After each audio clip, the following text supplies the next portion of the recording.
Adillah pada kami tak bodoh, meski memang kami tak pandai. Tapi kami berjanji akan tetap mengkritik sesuai isi hati.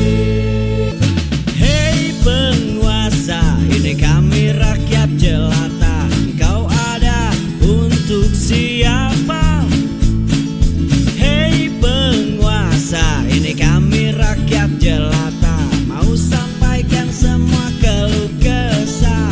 Bekerjalah dengan hati, pakai empati. Jangan banyak intrik, apalagi bikin taktik. Bijaklah dalam membuat peraturan. Jangan sampai bikin aturan yang berat sebelah. Ada ucapan yang membuat geger dari seorang mentan, Menteri Pertanian Amran Sulaiman. Dia mengatakan bahwa ada seorang pengamat ternama yang kalau disebutkan Anda pasti tahu namanya. Itu disampaikan di sebuah acara kampus, nanti kita lihat kabar dan videonya, yang akan segera dipenjara. Wow. Dan dia disebut sebagai musuh negara. Pengamat itu sebetulnya identik dengan kaum intelektual kritis yang memberikan masukan-masukan agar pemerintahan berjalan sesuai dalam koridornya. Dan itu kritikan kita pahami bersama adalah sebagian dari obat yang akan menyembuhkan. Tapi ketika kritik itu dihadapi dengan ancaman penjara, kita belum tahu apa kasusnya. Apakah benar-benar memang itu menjadi sebuah fenomena yang membuat dia harus dipenjara, ataukah politisasi, kriminalisasi. Tentu ini bukan kabar baik bagi demokrasi di Indonesia. Bergeser Kalimantan Tengah nih, bayangkan, ini egoisme sektoral, ini dibangun sudah puluhan tahun tapi tidak pernah selesai. Kenapa? Ada irigasi, tidak ada sawah. Itulah kelebihan kita. Karena semua mau tolak pinggang, legasi. Mau legasi, harus saya. Sehingga tarik tambang. Jadinya negara poco-poco, 2 kali maju, 2 kali mundur. Ini kami langsung garap, sekarang sudah tumbuh. Kami target 3 juta hektar. Kalau ini 3 tahun tidak dihalangi, karena ada juga pengamat, ada pengamat ternyata adalah musuh negara. Sebentar lagi, maaf Pak Rektor, guru besar, tapi sebentar lagi kemungkinan besar di penjara. Dia bagian daripada masalah Republik ini. Dan kami dinego banyak orang, Pak Menteri bisa lepas? Enggak. Negara yang meminta, rakyat yang meminta, bukan Amran yang meminta. Kami kirim berkasnya ke penegak hukum. Mungkin sebentar lagi dia di penjara. Pengamat terkenal, dan kalau saya sebut namanya Bapak pasti tahu.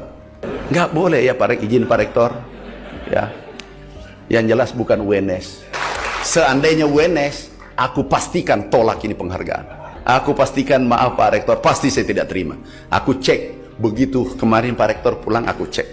Ini dari mana asal usulnya ini? Oh bukan, alhamdulillah bukan. Tapi perguruan tinggi ternama Indonesia. Tunggu Bapak Ibu berdoa saja, mudah-mudahan dia pindah alam. Siapa yang dimaksud oleh Amran?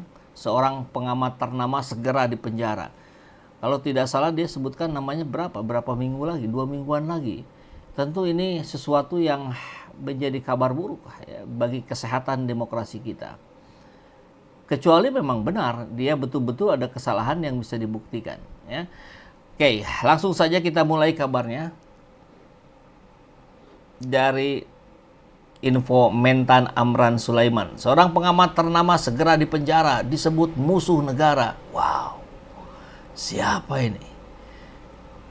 Dia mengungkapkan pernyataan mengejutkan saat menjadi pembicara dalam acara Disnatalis Universitas 11 Maret atau UNS. Dalam kesempatan tersebut, Amran menyebut bahwa ada seorang pengamat terkenal yang dalam waktu dekat kemungkinan besar akan dipenjara. Kok bisa tahu ya?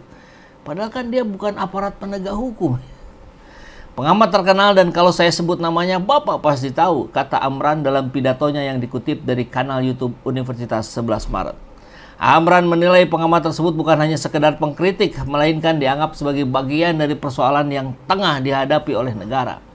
Ia bahkan menyebut pengamat tersebut sebagai musuh negara. Musuh negara itu yang kayak gimana ya? Musuh negara itu yang melanggar konstitusi, ya kan? Yang merubah konstitusi, yang melakukan korupsi, kolusi, nepotisme, yang tidak punya etika. Saya kira itu yang disebut musuh negara. Tapi kita tidak tahu apa definisi musuh negara yang dimaksud oleh Amran ini. Maaf katanya ya, kalau karena ada juga pengamat ternyata adalah musuh negara. Sebentar lagi, maaf Pak Rektor dan Guru Besar, sebentar lagi kemungkinan besar di penjara. Dia bagian dari masalah di Republik ini. Wow. Memang kita tidak boleh menjadi bagian dari masalah. Kita harus menjadi bagian dari solusi. The part of solution, not the part of problem. Tapi masalah yang mana, solusinya yang seperti apa? Ini yang kadangkala menjadi buram, ya, tidak jelas. Amran menyebut bahwa proses hukum terhadap pengamat ini sudah berjalan. Wow. Berkas-berkas yang diperlukan telah diserahkan ke aparat penegak hukum. Ia juga menegaskan bahwa upaya hukum ini bukan karena dorongan pribadi, melainkan atas permintaan negara dan masyarakat. Kalau pribadi siapa? Pribadi Amran. Amran sedang bermasalah dengan siapa ini? Saya belum bisa menduga ini. Kami dinego banyak orang, Pak Menteri bisalah. Enggak, negara yang meminta, rakyat yang meminta, bukan Amran yang meminta. Jadi bukan persoalan Amran pribadi katanya. Jadi kita jadi curiga kalau begitu. Jangan-jangan memang ada kaitannya dengan persoalan pribadi. Kan biasa begitu gitu. Kami kirim berkasnya ke penegak hukum. Mungkin sebentar lagi dia di penjara. Meski mengeluarkan pernyataan yang cukup serius, Amran tidak mengungkapkan siapa sosok pengamat yang dimaksud. Ia hanya menekankan bahwa pengamat tersebut berasal dari salah satu perguruan tinggi ternama di Indonesia, namun bukan dari lingkungan UNS, ya, karena dia bicaranya di UNS. Langsung saja kita simak videonya. Ini cuplikan sekitar 1 menit ya. Maaf, ada pengamat ternyata adalah musuh negara. Sebentar lagi, maaf Pak Rektor, Guru Besar, tapi sebentar lagi kemungkinan besar di penjara. Dia bagian daripada masalah Republik ini. Dan kami dinego banyak orang, Pak Menteri bisa lewat, enggak. Negara yang meminta, rakyat yang meminta, bukan Amran yang meminta. Kami kirim berkasnya ke penegak hukum. Mungkin sebentar lagi dia di penjara. Pengamat terkenal, dan kalau saya sebut namanya Bapak pasti tahu. Nggak boleh ya Pak izin Pak Rektor. Ya. Yang jelas bukan UNS. Menteri Pertanian Republik. Tim TV One mengabarkan. Ya, luar biasa ya. Disampaikan di ruang publik sebagai sebuah ancaman kan? Mudah-mudahan sih tidak.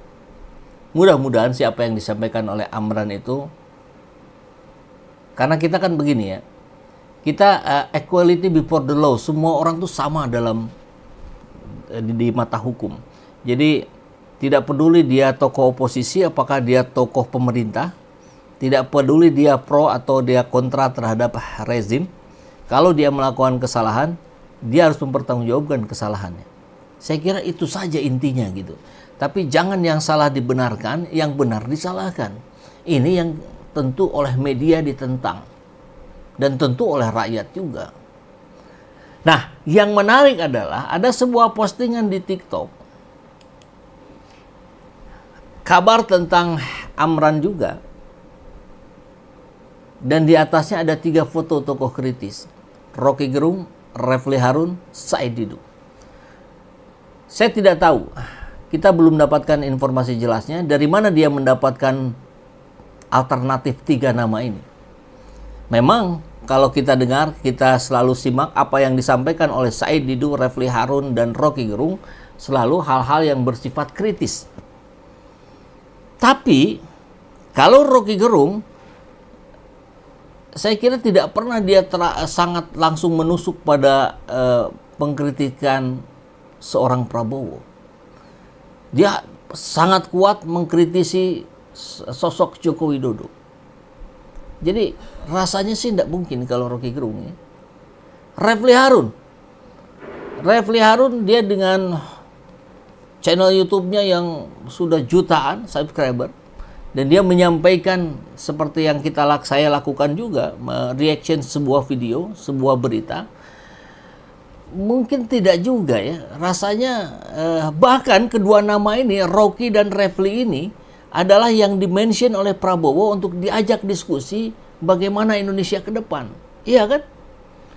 Ramai itu beberapa hari yang lalu ketika Prabowo Subianto dalam sebuah kesempatan mengatakan, saya juga ingin ngobrol dengan tokoh-tokoh kritis itu. Kurang lebih gitulah ya redaksinya. Siapa itu? Rocky Gerung, Refli Harun. Jadi mungkin dua nama ini rasanya bukan yang dimaksud oleh Amran Sulaiman. Kalau begitu apakah Said Didu? Saya sih berharap tidak. Orang yang begitu terdepan memperjuangkan hak-hak rakyat, mudah-mudahan tidak. Tapi kita akan tunggu seperti yang Amran katakan, mungkin tadi 2 pekan lagi, siapa yang dimaksud. Tapi apapun itu, kita berharap bahwa suara-suara kritis harus tetap ada, karena itulah yang mengkerangkai bagaimana pemerintahan berjalan sesuai dengan koridornya. Saya kira itu yang menjadi kata kuncinya.